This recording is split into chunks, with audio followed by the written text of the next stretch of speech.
ये बात जैसी सुनी और कहा अगर तुम ऐसा करोगे तो तुमको बहुत दंड दिया जाएगा। कुछ ऐसी बातें कही तो भगवान को क्रोध आया, अरे हमने तो मामा मामा कह के पुकारा, आप हमारा तिरस्कार कर रहे हो, ये सब ब्रजवासी मेरे साथ माने क्या समझेंगे। भगवान ने एक पछाड़ लगाई, सिर धड़ से अलग कर दिया, धोबी मर गया, मथुरावासी संतुष्ट हो गए और जय जयकार होने लगा है। बोले श्याम सुंदर भगवान और जैसे ही मंगल प्रवेश नगर में हुआ, मथुरा की नारियां सुंदर सुंदर भावना के साथ मंगल गीत गाने लगी है और भगवान के ऊपर पुष्प वर्षा करने लगी है। भगवान का मंगल प्रवेश हो रहा है और पूरे बाजार वाले हाथ वाले सब दुकानदार खड़े हो गए। किसी ने इलायची दी, किसी ने लवंग, किसी ने माला पहनाई। एक दर्जी महाराज थे, उन्होंने कहा महाराज आइए मैं आपके वस्त्र सील देता हूँ। बोले ग्वाल वालों के वस्त्र सील दो।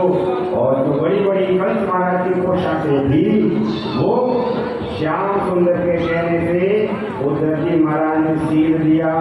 अब सारे ग्वाल बाल प्रसन्न हो गए, लाला अब तो हम भी तुम्हारे जैसे हो गए, लेकिन हमारे गले में माला नहीं है, बाल पर तिलक नहीं है। इतने में सुदामा नाम का माली भगवान के लिए अरदास कर रहा था, प्रभु मेरे घर पधारो, मेरे घर पधारो। और जो ही भगवान पहुंचे सबको मालाकार ने माला धारण करवा दी। अब माला बन गई, गले में सुशोभित हो गई और इतने में तो पुत्री वगैरह पूजा दिखाई दी। जो ही पूजा जो इस प्रकार से कुबड़ी थी, भगवान की दृष्टि पड़ी, हाथ में सुंदर सुवर्ण का कटोरा जिसमें चंदन जो घिसा हुआ महाराज कंस से ले जा रही थी। भगवान आवाज दे ओ सुंदरी,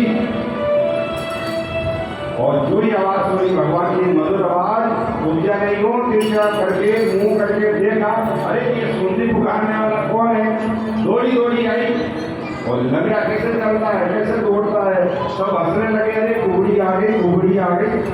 और जो ही नजदीक आई और अपना पांव को ऊंचा किया, भगवान तक जो है तिलक लगाने को तैयार हुई।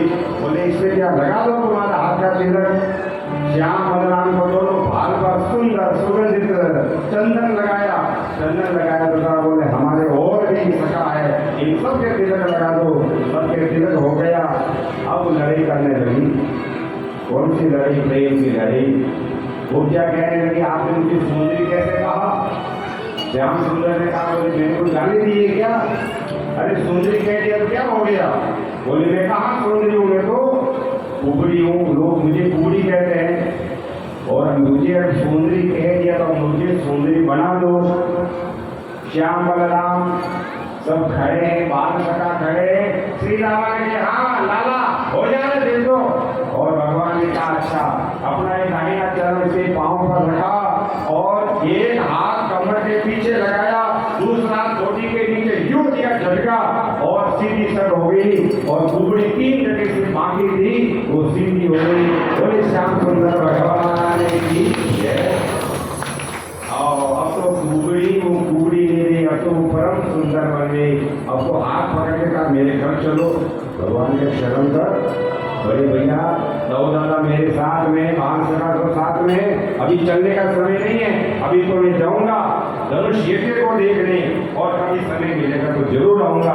भगवान आगे बढ़े, कुबड़िया पेड़ हाथी को वो मतवाला बना दिया और महावत ने शराब पिलाई और जैसे अंकुश का प्रहार किया, कुबड़िया पेड़ हाथी चिंगारने लगा, भगवान के ऊपर लपकने लगा और जैसे ठूंठ से मरोड़ने लगा। उसे पहले भगवान ने चूहे की पूंछ कैसे पकड़ते हैं, 3 बार घुमाया, लगाया झटका, हो गया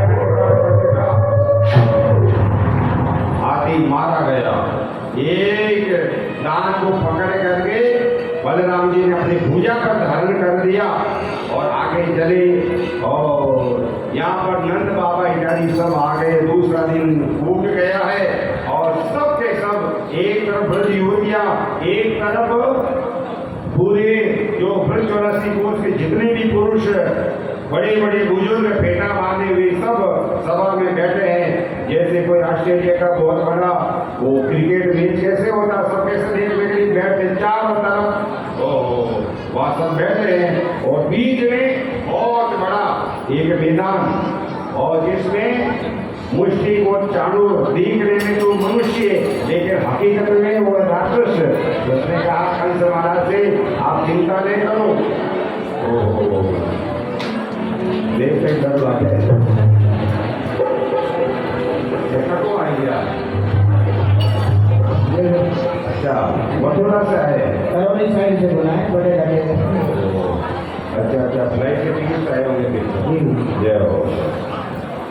हाँ अब तो पूरी सभा देखने लगी है और महाराज कंस ने आदेश दिया कोई उम्र नहीं देखी जाती है। ये दो बालक दिखने में बड़े छोटे हैं लेकिन ये बहुत छोटे हैं। जब ये छोटे थे इन्होंने पूतना को मार दिया, तृणाव्रत को मार दिया, सप्तासुर को मार दिया, अगासुर को, बगासुर को और सबका सब नाम ले गए। इतनों को मारा है इन्होंने।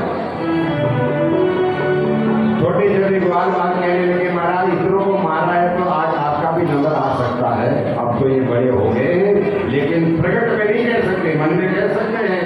और जो भगवान ने प्रवेश किया जागी रही भावना जैसे प्रभु मूर्ति देखी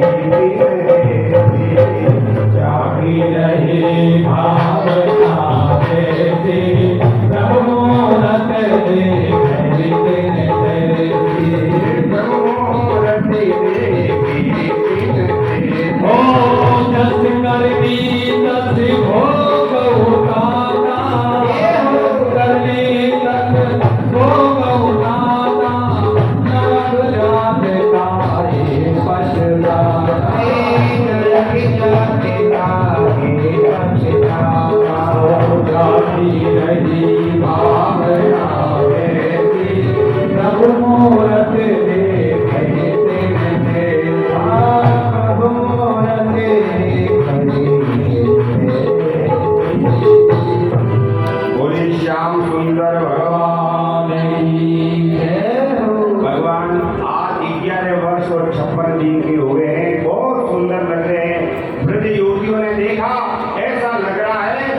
जैसे कोई जो है साक्षात कामदेव के अवतार हो। आज महाराज कंस को ऐसा लग रहा जैसे वो साक्षात यमराज हो। जाति जैसी भावना रही उन्हीं को वैसा दर्शन लाभ मिला। और सब गोप ग्वाल बड़े बड़े उम्र की नारियां आपस में बातें करने लगी है। तुमने सुना नहीं? अरे कल जो है ना कुबड़ी थी जैसे से बाकी थी कुबड़ी थी उसको भी श्याम सुंदर जो सांवला सांवला है ना उसने उसको ऐसा सुंदर रूप बना दिया। थी वो सेविका लेकिन वो सेविका से रानी बन गई। टेढ़ी से सीधी करी दियो रूप अभिराम दासी से रानी बनी पूजी सर मन काम। ये ऐसे दिव्य जो है शक्ति वाले हैं। अब बड़े बड़े उम्र के लोगों ने कहा कंस महाराज से बोले हमारी एक प्रार्थना है महाराज कंस आप तो राजा जी राज सिंहासन पर सुशोभित रहने वाले हैं, प्रजा के पालक हैं, लेकिन हम आपको इतना निवेदन करते हैं इन बालक की उम्र युद्ध करने जैसी नहीं है। कहाँ बड़े बड़े ये योद्धा और कहाँ ये छोटे से बालक। अरे अभी तो ये दूध मुंह है जो है छोटे से, अभी तो इनके दूधिया दांत भी जो है हाँ जो इस प्रकार के रहे नहीं है। आप कृपा करें इनके ऊपर, आप युद्ध के लिए इस प्रकार का ये प्रस्ताव निरस्त करें। और इसने कहा नहीं, जो हमने कह दिया है वो हमारा आज्ञा का पालन करे, जो आज्ञा का पालन नहीं करेगा उसको दंडित किया जाएगा।